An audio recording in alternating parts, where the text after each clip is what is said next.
Okay, we've given people a minute or two to get online. Just before we get going, there are comments. I will endeavour to answer those as we go.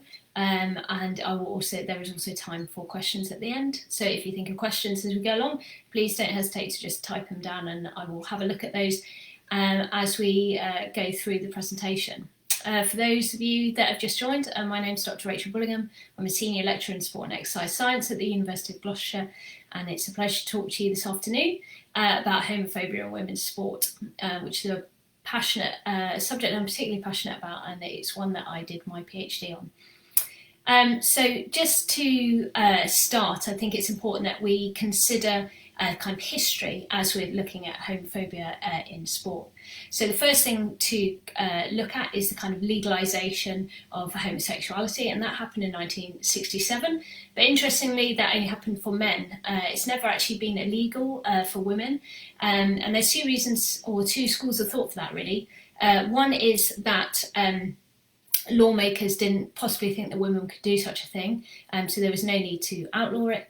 And the other reason, or the other school of thought, is that lawmakers didn't want to give women the idea that they could do it, and therefore didn't want to make it law either. So legalisation came in 1967. The first Pride March came in 1972, and things were looking good for the LGBT community. Things were becoming more liberal and more accepted and so on. And then the 1980s happened. So in the 1980s, we had the HIV and AIDS epidemic started. In the UK, there was a Conservative government. In America, there was a revival of fundamental Christianity, and also a Republican government. And in England, we had legislation put through in 1988, things like Section 28, which was the Local Government Act against the promotion of homosexuality in schools. And that wasn't repealed until 2003, and actually did quite a lot of damage within the education system. And I think you still see repercussions of that with work I've done with colleagues looking at homophobia in schools today. So the 1980s were particularly hostile, and if you look at any of the social surveys that are done, so the British Social Surveys Attitude Survey, in 1987 said that 63% of people thought that homosexuality was always wrong. In the same year in America, it was 77% in their General Social Survey. So the 1980s became a real era of homophobia, and something we refer to using Anderson's theory of homohysteria, or concept of homohysteria really. And the reason for that was predominantly HIV and AIDS, and people were starting to realise the kind of number of gay individuals in society, but also these people were becoming visible. So up until then they'd be able to remain hidden, but then they became visible. There was also media panic, so I don't know if anyone remembers the adverts of the tombstone, but I certainly, is something that I vividly remember from my childhood. So that media panic around HIV and AIDS was particularly evident both in the UK and the US. And that had quite an impact on homophobia generally in society, but also in sport. So we can see kind of clear traction in men's sport. So in 1990, Pronger couldn't find any openly gay male athletes to interview. In 2002, Anderson found 26 openly gay male athletes and out of 42 that he interviewed. And in 2011, he just interviewed 26 openly gay athletes. And he had lots more that he could interview, and it showed a real kind of trend in male sport in particular, and athletes kind of starting to come out within male sport. But things for women are more difficult, they're more complex. And they're more complex on kind of a number of different levels really. Team sport particularly is more difficult, and that's where my research lies, is in team sports. And it's where the lesbian label is used, or has been used previously, as a form of social control. Now the reason for that is something that we call social lesbianization, or simply put, the orange squash effect. So if you imagine a jug of water, if you pour orange squash in, the whole jug will turn orange. And that's what happens with lesbians on a team sport. So if you've got one lesbian on a team sport, the whole team is therefore assumed that they are also a lesbian as well. And that doesn't happen in male sport. So that's a real unique aspect of women's team sport. It just doesn't happen in male sport. If a male athlete comes out, they are out, and that's fine, and it doesn't impact the other athletes on the team. But for female sport, it really does. And as a result of that, there are things that have happened in American collegiate sport, for example, negative recruiting. So coaches and recruiters saying don't go to that school because they've got openly lesbian athletes. Renee Portland had a 27-year rule that only ended in 2007, where she had clear rules of no drink, no drugs, and no lesbians. So that kind of negative recruitment really happened in American collegiate sport particularly. And then there's also the difference in female sport, that lesbian athletes are perceived to have this unfair advantage. And you can really see this with what happened with Amelie Mauresmo when she came out, and the kind of comments that were made within the media, but also made by other athletes. So one athlete said it was like playing a man. So this assumption that lesbian athletes have an unfair advantage over others. But also, unlike male sport, we had a few athletes come out early, so Billie Jean King and Martina Navratilova, and they became kind of canaries in the coal mine. And it didn't go particularly well for either of them for a variety of different reasons. And as a result of that, that kind of set things back as well. Whereas male sport didn't necessarily have that, athletes didn't come out until a lot later. Amelie Mauresmo was perhaps the next example, and again, she received negative comments from both her fellow players and also the media too. So within kind of women's sport, the main body of work was done in the kind of 1990s by Griffin and her seminal text, Strong Women, Deep Closets. And she noted that homophobia in women's team sport happens in a number of ways. So silence, so we don't talk about it at all. Denial, if you have to talk about it, you need to deny it. Promotion of a feminine, heterosexual image, and even a heterosexy image. So really promoting that feminine side. Attacks on lesbians, which is something that we found in the article that I did with Professor Eric Anderson. Preference for a male coach, which you can really see since Title IX. There's been a huge shift in the number of male coaches in American collegiate sport. I'm not saying this is the only reason, but it could potentially be one or a cause or a reason for it.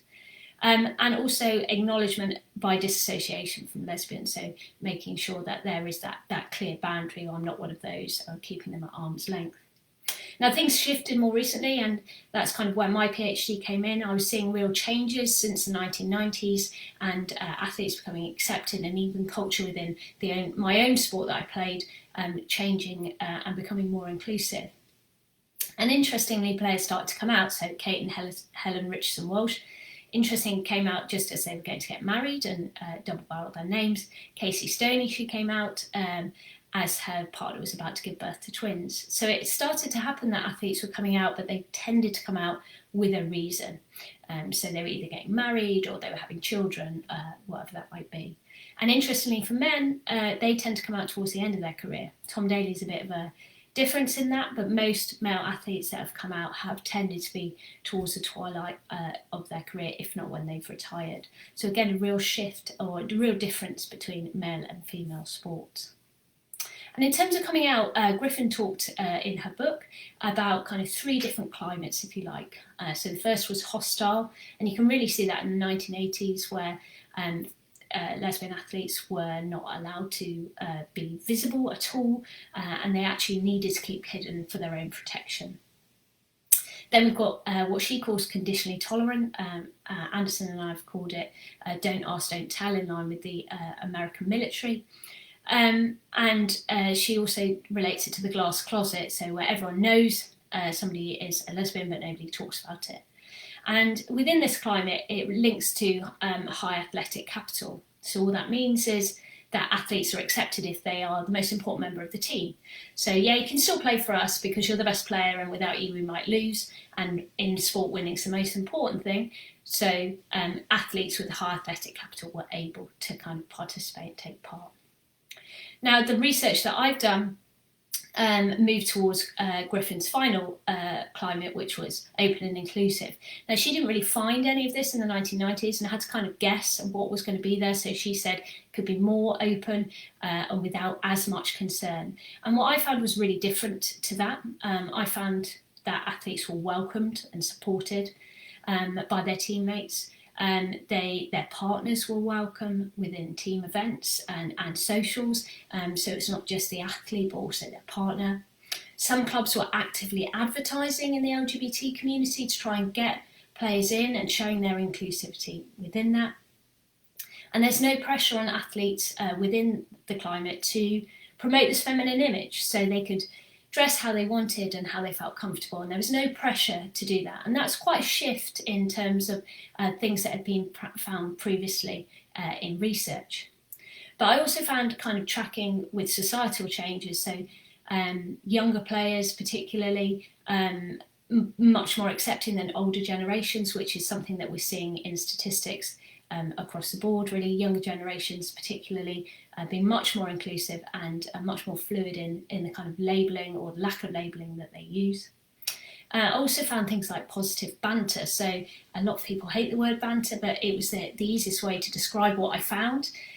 So not only within the team and the team being inclusive of the language that they're using, but also heterosexual teammates openly talking about having kind of about attractive women on the opposition. And again, that's a real shift, and that just wouldn't have been able to happen in climates that were really homophobic or homo-hysteric, as we use that terminology. I also found homosexually themed language. So athletes really not taking offence to kind of the words that were being used. So an example is "that's so gay." Some people find that very offensive, but what Mark McCormack's a model of language has shown that within certain environments that the word's changed and the meaning is changed, and it doesn't have any negative connotations depending on the environment it's used in. And that's really what the players were telling me, that they didn't feel that was homophobic at all. They also saw behaviour changes, so athletes were welcomed with a hug, and all of that tactile was perfectly normal. Unfortunately, obviously none of that is normal at the minute, but that's what they were finding. So really welcomed onto the team, and they were welcome to inclusive socials. So whether that was going to gay bars or their partners were welcomed, there was a real kind of shift within what they were, who was welcome and what was welcome. And that was a real shift. So some athletes were saying that when they first joined the club, there was that, they got to a point on the night out and the gay players would go to the gay bar and the straight players would go to a different club. And that has really started to shift. So that same player said that just doesn't happen anymore. One reason is there aren't necessarily gay bars, but also that athletes were happy to kind of go along wherever anyone wanted to go and where the majority wanted to go. And again, that's a real shift. In terms of athletic capital, so I was finding that it was a real non-issue. So it wasn't the best players on the team coming out, and anyone was able to do that, apart from an elite sport where it kind of helped, but you can imagine that within an elite sport where winning is so important. There was something that I've called coming out quietly. So people would say they just dropped it into conversation. There were no parties, no balloons, no party poppers. And again, that's a real shift. So it used to be a real statement and people used to have to, everyone had their coming out story. But now what athletes are saying is that it's just not happening. They're just kind of dropping it into conversation and it's just not a big deal anymore. And they can just talk about their girlfriend or openly use pronouns. And actually what I found that was really unique was that athletes found it easier being out of the closet than being in the closet. So people said that they got their friends back. So they were hiding before when they were in a relationship and they pushed their friends away, and they really felt that once they came out, they got their friends back and they were feeling much more confident and comfortable with kind of where they were. But I also found that people were dismissing labels. So I asked if athletes how they would like me to kind of say that they identify, and a lot of them said some of them use lesbian, some of them use gay, and some of them just said, well, actually, I don't really use a label, I just happen to fall in love with a woman. And that's again a real shift, and that kind of shift towards the younger generation who aren't ascribing to those labels. But it's not like these athletes didn't know what homophobia was, because an argument that could be put to me was, well, hold on a second, they just don't know what homophobia looks like, so they might be getting it, but they just think everything's rosy. Well, actually, they did know what it was, and they had homophobia, but it was tended to be historic. They talked about it being a journey, and they've come a long way, and sports have come a long way. They talked about a reduction in homophobia, and how some of them said, I'd really love to tell you stuff that has happened, but it's just, there isn't any, it's just not happened.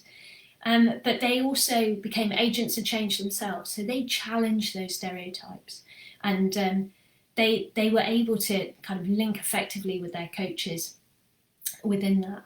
Now, the kind of final thing that I found was in the 1990s, there were things called Trailblazers. So an athlete would come out like the canary in the coal mine, everyone else was kind of waiting to see how it landed and how they were accepted, and then they would come out as well. And that didn't happen in the same way. So there was a huge diversity of gay women within the sport, and people found that kind of supporting network important, but there was a decrease in importance of that one person.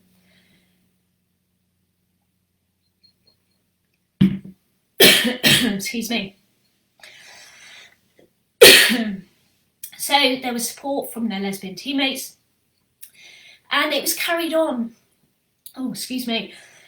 It was carried on by lesbian athletes. So they used that network to really help each other. But not in a kind of one person out there, but in a network kind of way. Really helping each other and supporting each other through it. However, there was room for improvement, and I've seen there's a question. So Valerie, thank you for your question. Excuse me. And it's about the difference between amateur and professional sports. And I did see a difference there. And I've also done a follow-up project in elite sport, and we did see a difference there as well. So there was a difference in elite sport. People are frightened of the kind of sponsorship deals, or there is a fear of that. Not that that's happened. And the elite athletes I spoke to said that they didn't feel it would happen, but there's a kind of fear of the unknown. There was also issues around NGBs and what they were telling players they could and couldn't say. So one player of a particular sport said to me they were specifically told to ignore or not enter into questions about sexuality within press conferences. And what was really kind of showed change was the players went, well, we're not going to do that actually, we're not going to hide who we are. So the players were really starting to stand up to the national governing bodies, but there was a difference between elite sports. There is also that kind of hangover of lesbian predators. So parents worried about what their children might become. Excuse me.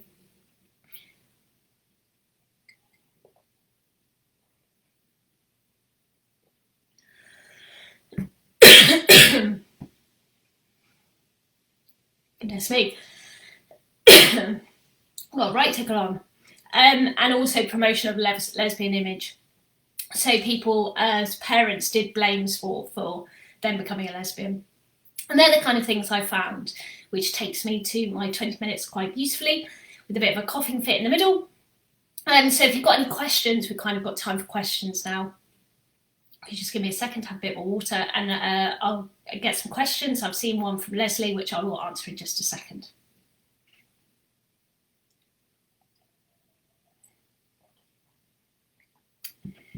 So Leslie asked if I'd seen a difference in age brackets, harmful in terms of banter would be more prevalent in teenagers and young adults. What I found was that the adults were really worried about the image that they were sending to the younger players, and they were very aware of that. And so they were very, very careful of how they portrayed that banter and what they did in front of the kind of younger players. And they were exceptionally aware of that, particularly within football, actually. And that football has been a little bit different in the research that we've done. It hasn't been the same as other sports. But one thing I have found is that players were worried about how they were influencing, or what the younger players might think, or what their parents might think. So that's the difference that I found in kind of in adults compared to younger individuals. And I think that answers your question in terms of how the banter differs between those. Yeah, I hope that answers your question. So if you've got, are there any more questions? Valerie, I think I answered yours within my talk, but if I didn't, please do just ask me again, or ask me something else.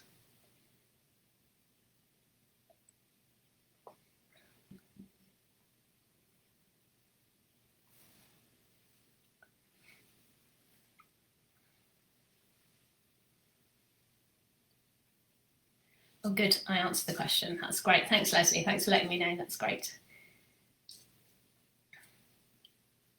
So, have we got any other questions? Okay. So Emily has asked, according to your research, did the sport played relate to the number of attitudes towards homosexuality? That's a really interesting question, Emily. Actually, I interviewed across a range of sports. Some had a really high percentage of gay players on it, and some did not. And there was no difference between that. Even the players who were the only gay player on their team felt that their team were very welcoming and supportive in that.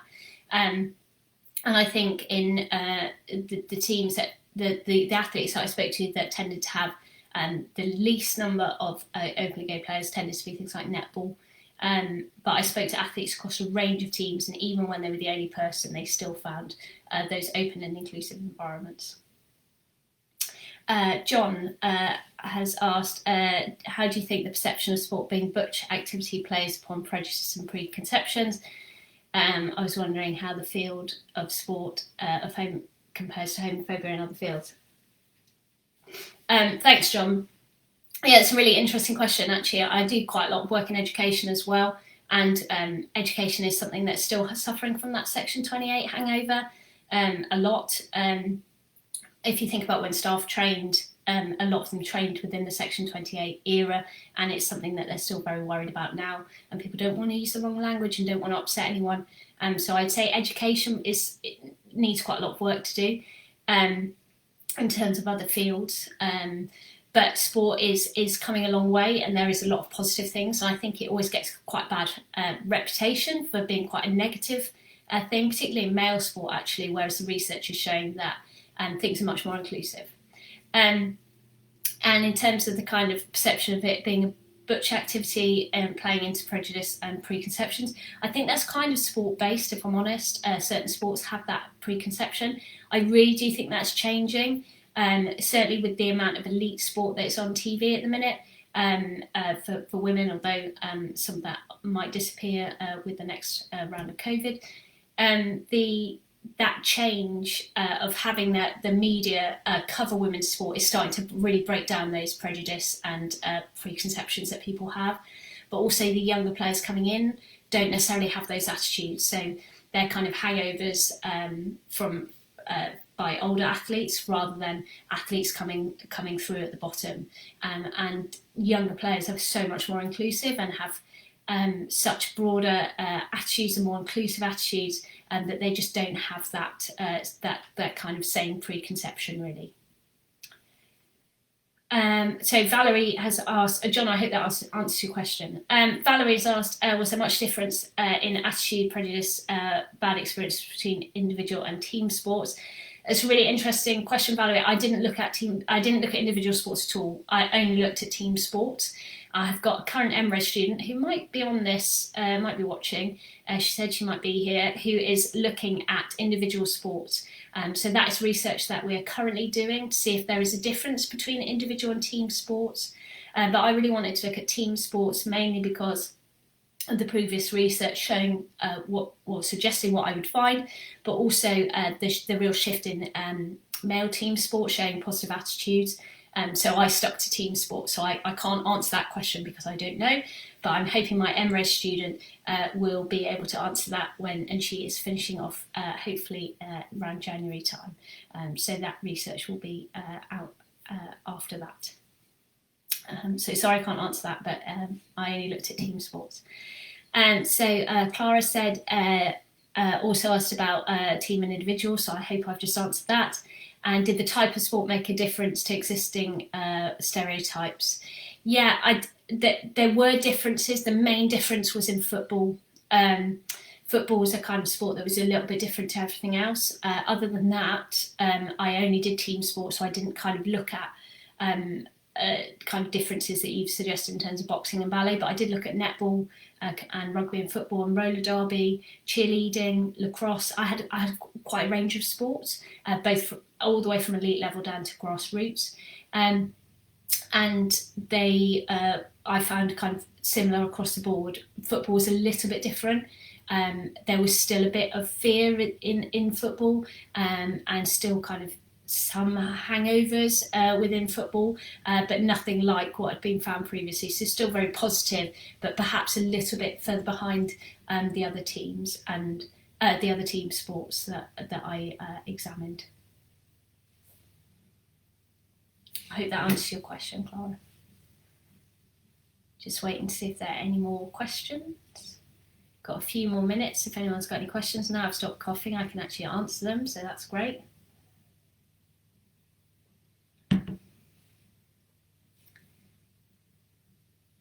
Oh, Steve, sorry, I skipped your question. I can't see your question, Steve. If you could type it again, it hasn't come up on my screen. Apologies.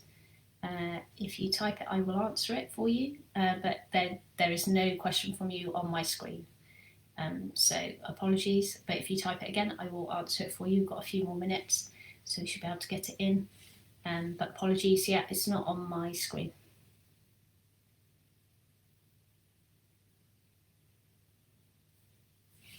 So yeah, we've got a couple more minutes if anyone's got any last questions. Yeah, I can't see, Steve, I can't see your question either, so other people can't see it either. So if you'd like to re-ask, that's absolutely fine. We've got a few more minutes, so I can answer it for you.